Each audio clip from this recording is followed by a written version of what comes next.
You know how some houses just feel wrong? Not like haunted mansion wrong, but just off. That was my grandfather's place through and through. He left it to me when he passed, a weird, isolated old house crammed with architectural oddities. He was an architect obsessed with Gothic design, and perched right on the roofline, directly opposite my bedroom window, was this monstrous stone gargoyle. Even from the ground, it gave me the creeps. Huge, hunched, with these deep-set eyes that seemed to follow you. Settling in that first night was harder than I thought. Every creak of the old floorboards, every gust of wind rattling the loose window pane, it all sounded amplified in the silence. I tried reading, tried watching something on my laptop, but my eyes kept drifting back to the window, to that dark shape against the night sky. It was completely irrational, I knew that. It's just stone, carved rock.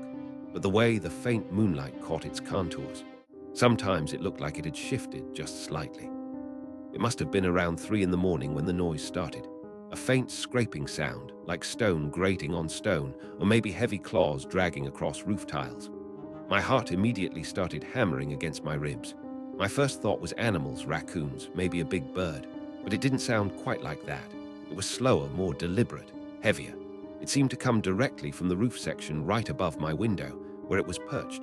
I held my breath, listening intently. Silence. The next morning, driven by a need to dispel the night's unease, I went outside to get a proper look at the gargoyle in daylight. Standing on the overgrown lawn, craning my neck, I could see it clearly. It was even bigger up close than it seemed from the window.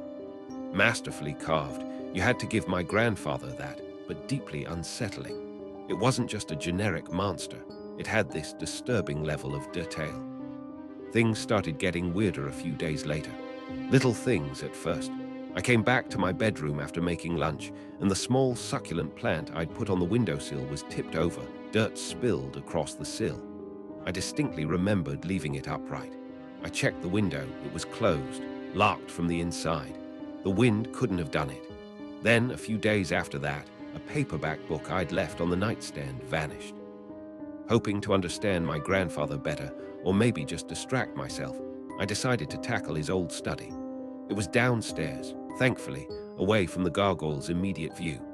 The room was thick with dust, crammed with bookshelves sagging under the weight of architecture tomes, rolled up blueprints, and stacks of leather-bound journals. I randomly pulled one out.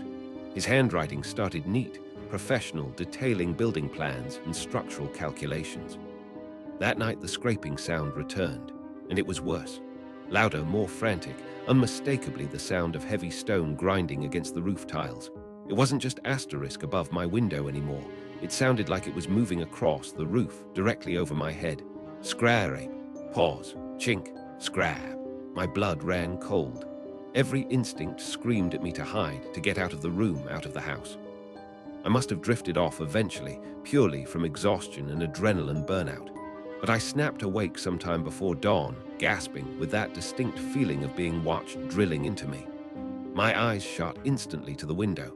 The gargoyle was there, silhouetted against the pre-dawn gloom, exactly where it should be. But something felt wrong. I stared, trying to pinpoint it, its head. The incident with the tilted head pushed me over the edge. I needed answers, or at least context. I spent the next day holed up with my laptop, diving into local history archives and obscure folklore websites. My grandfather's house was old, built on land that had stories attached to it, like most old places. But I found mentions, fragmented bits and pieces of older structures that once stood here, and legends about stone guardians or watchers tied to this specific ridge. The missing items escalated. It wasn't just the book anymore. Over the next few days, small, seemingly insignificant things vanished from my bedroom. A single sock from the laundry pile, a pen I'd left on the nightstand. Then one morning I noticed the small, framed photo of my parents I kept beside my bed was gone. That hit differently. It wasn't random anymore. The plant, the book, the sock, the pen may be explainable, however unlikely. But the photo, that felt targeted. I bumped into old man Hemlock from next door while taking out the trash. He was the closest neighbor, though close meant a quarter-mile down the winding lane. He was leaning on his fence, watching me wrestle with the bin. He asked how I was settling in. I kept it vague, but he must have seen something in my face. "Your granddad, he was. Particular," Hemlock said, squinting towards my roofline. Kept to himself mostly. towards the end especially. He paused, chewing on his words. One night, a storm blew in. Not heavy rain, but wind howling through the eaves, rattling the windows, making the whole house groan. Sleep was impossible. I found myself drawn to the window again, watching the silhouette of the gargoyle against the turbulent, moon-streaked clouds. The moonlight was intermittent, breaking through the clouds in shifting patches. And then I saw it. For just a fraction of a second, as a beam of moonlight hit the gargoyle's face dead on, I saw a glint, deep within the stone sockets of its eyes. I couldn't stand the staring anymore, especially after seeing that glint in its eyes. The next night, I grabbed the thickest, darkest blanket I could find in the linen closet, an old, heavy wool thing that probably belonged to my grandfather.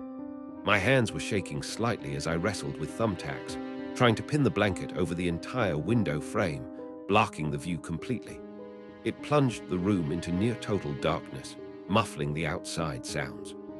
Driven by a desperate need to understand, I went back to the grandfather's study, tearing through the remaining journals, searching for anything I might have missed.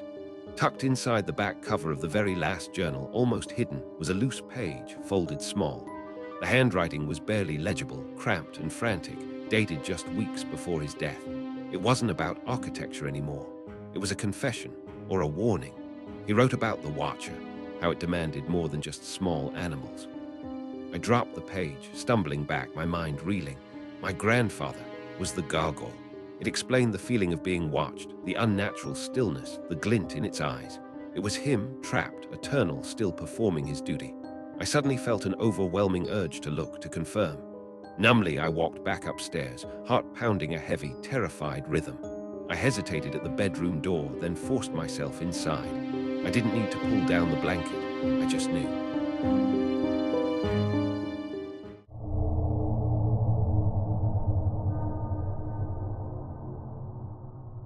You ever hear something wrong? Not just scary, like a bump in the night, but like the actual sound itself is bent out of shape, unnatural. That's what echoed down here when the emergency lights flickered out a few minutes ago. I told myself it was just the tunnel settling, maybe rats scattering. God, I wish it was just rats. I came down here looking for remnants of that old abandoned biotech lab they supposedly sealed off decades ago, part of the forgotten subway lines. Okay, breathe, just breathe. Panicking won't help. The main power cutting out wasn't surprising. These old tunnels are notorious for it. But the backup generators kicking in and then immediately dying, that felt less like neglect and more like intentional. That sound is closer now. It's not just clicking, there's a slithering element, like something heavy and wet dragging itself over the debris covering the tracks. It's irregular, halting. A scraping noise follows each wet drag like. Flick the light back on. Maybe stupid, but I can't stand the blindness, not knowing what's there. The beam hit something maybe 20 yards ahead. Not a creature, not yet. It looked like thick, organic webbing, almost like spider silk, but ropey, glistening and pulsing faintly with a sickly yellow light.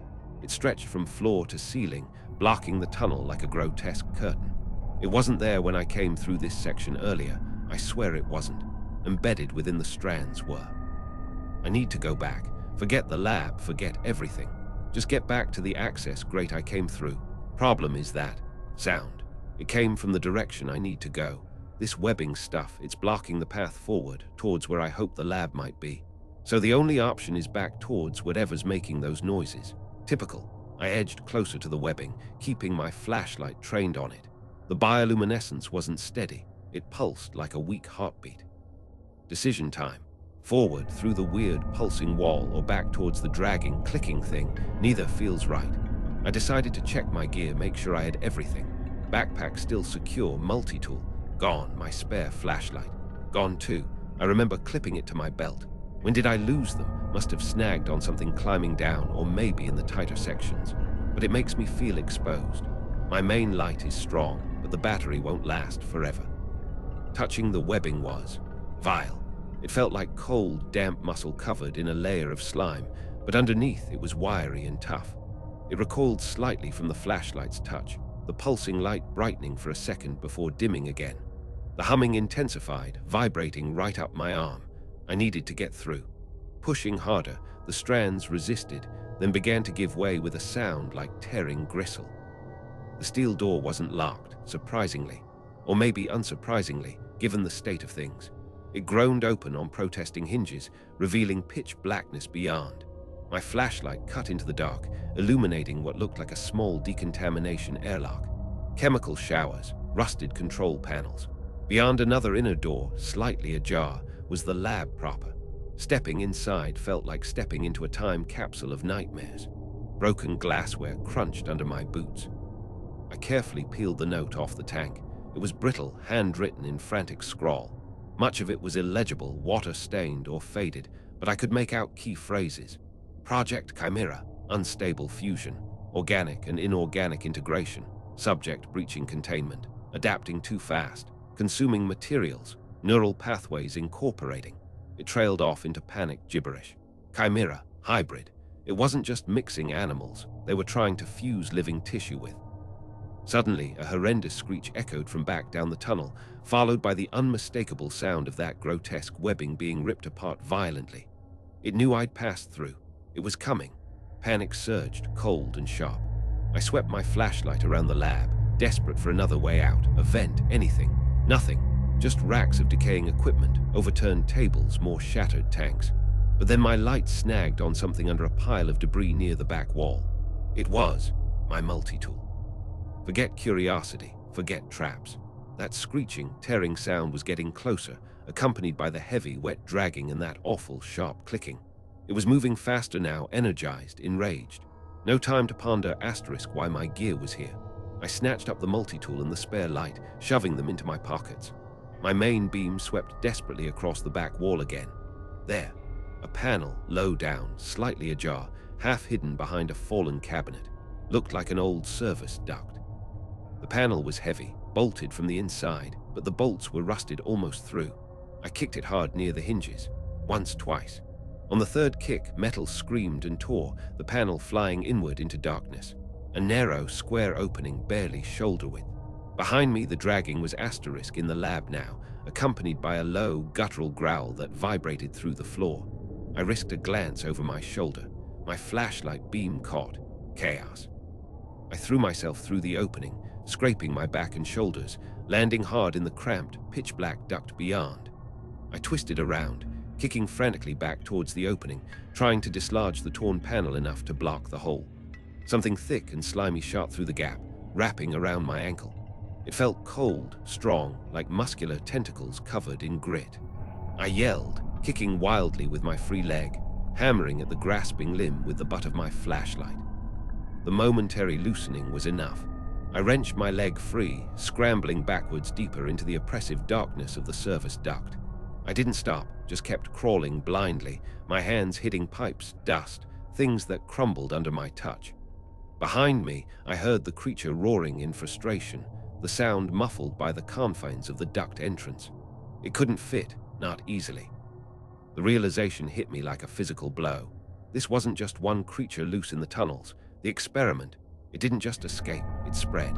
Maybe the whole abandoned section, the tunnels, the lab, maybe even parts of the network beyond, were being assimilated, incorporated. The hybrid wasn't just flesh and metal, it was flesh and metal and infrastructure. The power failures, the failing backup generators. Maybe the system itself was being consumed, repurposed. It wasn't the same clicking. It was fainter, faster, almost, electronic sounding, like static mixed with insect chatter. I turned my flashlight off, hoping the darkness would hide me, listening intently. The faint yellow pulse of the duct wiring provided just enough ambient light to see the silhouette of something emerging from the oppressive blackness further up the passage.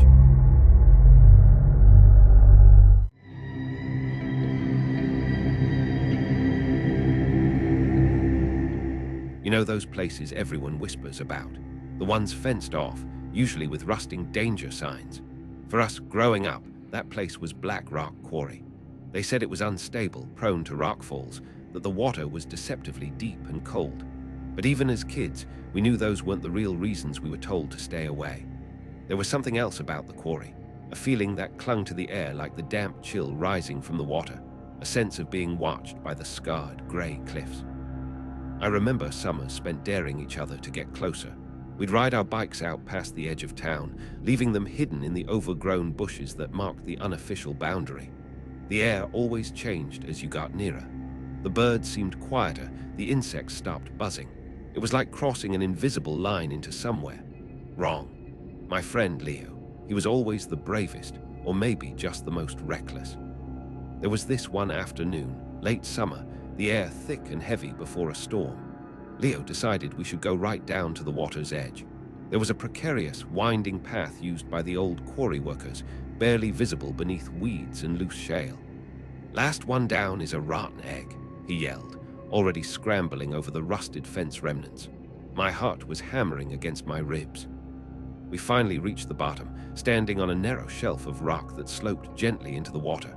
It was even colder down here, the air damp and smelling of wet stone and something else. Something metallic, like old blood. Leo, flushed with victory, knelt by the water's edge. He was showing off this new watch his dad had given him, a silver one with a metal strap. He dipped his hand in, then yelped as he pulled it back, complaining about the cold. Leo was devastated near tears. He wanted to wade in, try and find it. I grabbed his arm, pointing out how dark the water was, how quickly it must have shelved off. You couldn't see the bottom even inches from the edge. While I was trying to reason with him, keeping my eyes locked on his face, trying to project calm, I absolutely didn't feel I heard it. Or rather, felt asterisk it. A low asterisk thrum asterisk, almost subsonic, seeming to vibrate up through the rock beneath our feet. Years went by. High school, college, moving away for work. Leo and I drifted apart like most childhood friends do. But I never forgot that day at the quarry. It lodged itself in my memory, a cold little splinter I couldn't quite dig out. I tried to rationalize it. Maybe it was just a big fish or gases escaping from the depths. But the feeling, that specific dread, never faded. Sometimes, visiting my parents back home, I'd hear snippets of conversation, local gossip. What really pushed me over the edge was an article in the local online paper a few weeks back. A hiker reported finding strange tracks near the perimeter fence of the Black Rock Quarry. Not deer, not coyote, not bear, something else. The article described them as large, almost insected in shape, pressed deep into the mud near a drainage ditch that fed away from the quarry grounds. They led towards the fence and then stopped. The article treated it as a minor curiosity, maybe a prank. I drove out there last Saturday, daytime. I parked further away this time, walking through the woods, approaching the quarry from the overgrown west side. The fence was still there, rustier than ever, gaping in places. Stepping through, it was like the temperature dropped 10 degrees. The silence was immediate, pressing. Everything was overgrown, wilder than I remembered. Nature was reclaiming the scar on the landscape, but it felt wrong. Stunted trees, weirdly pale moss covering the rocks. I followed the lip of the quarry, scanning the ground, looking for anything out of place. Near where the old path down started, the one Leo and I took, I saw it. A trail. Not footprints exactly, but more like drag marks. Something glistening, almost slimy, led from the dense undergrowth towards the sheer drop-off. It looked like thick, clear mucus, already drying and flaking in the weak sun, but still catching the light in unsettling ways. Standing there, looking at that trail leading into the abyss, I knew daytime wasn't enough. Whatever left those marks, whatever swallowed Leo's watch, whatever hemlock warned about, it belonged to the night. The idea terrified me, digging up that deep-seated childhood fear, but the need to know was stronger. It felt like an itch I couldn't scratch, a puzzle missing the final, crucial piece. Maybe seeing it, confronting it, would finally break its hold on me. Night fell heavy and moonless, a thin drizzle slicking the roads. Getting back to the quarry felt different this time, stealthy, illicit. I parked even further away, cutting the engine and lights long before the woods began. Armed with a heavy maglite, I slipped through the trees, the only sounds my own footsteps crunching wet leaves and the distant patter of rain. Reaching the fence felt like breaching a tomb. Inside, the darkness was absolute, deeper than any city night. I waited for what felt like hours, the cold seeping into my bones, the drizzle persistent. Just as I was about to convince myself this was a fool's errand born of paranoia, I heard it. A splash, soft, distant from the far side of the pool. I froze, straining my ears. Silence returned. Then another splash, closer this time, followed by something else. A faint, rhythmic sound, tick, tick, tick. My blood ran cold. It couldn't be. It sounded exactly like a watch, like Leo's watch. The rhythmic ticking grew louder, moving steadily towards my side of the quarry. Then the splashing stopped. right below my hiding spot, near the narrow shelf where Leo dropped his watch all those years ago. The ticking continued, asterisk tick, tick, tick, echoing slightly against the rock face. And then something broke the surface. I instinctively ducked lower behind the boulder, risking only the quickest glance. It wasn't a clean emergence, more like an unfurling. It began to pull itself further onto the shelf, moving with a horrible jerky smoothness that defied biology as I knew it. The ticking persisted, a dreadful lure or maybe just a habit, learned behavior. It slowly pivoted its upper body, the cluster of eyes scanning the darkness along the quarry edge, scanning the area where Leo and I had stood. It wasn't just random movement, it felt like searching, remembering. Had it learned the sound of the watch to lure things? Had it taken other things? I drove nonstop, didn't even slow down until I hit the streetlights of my own neighborhood. I locked the doors, checked the windows, my heart still trying to beat its way out of my chest. I'm recording this now, trying to make sense of it, trying to warn someone, anyone, stay away from those places. Stay away from the dark water and the things that might have learned to wait. Because some things don't just stay buried. Some things crawl out, some things remember, and some things they learn.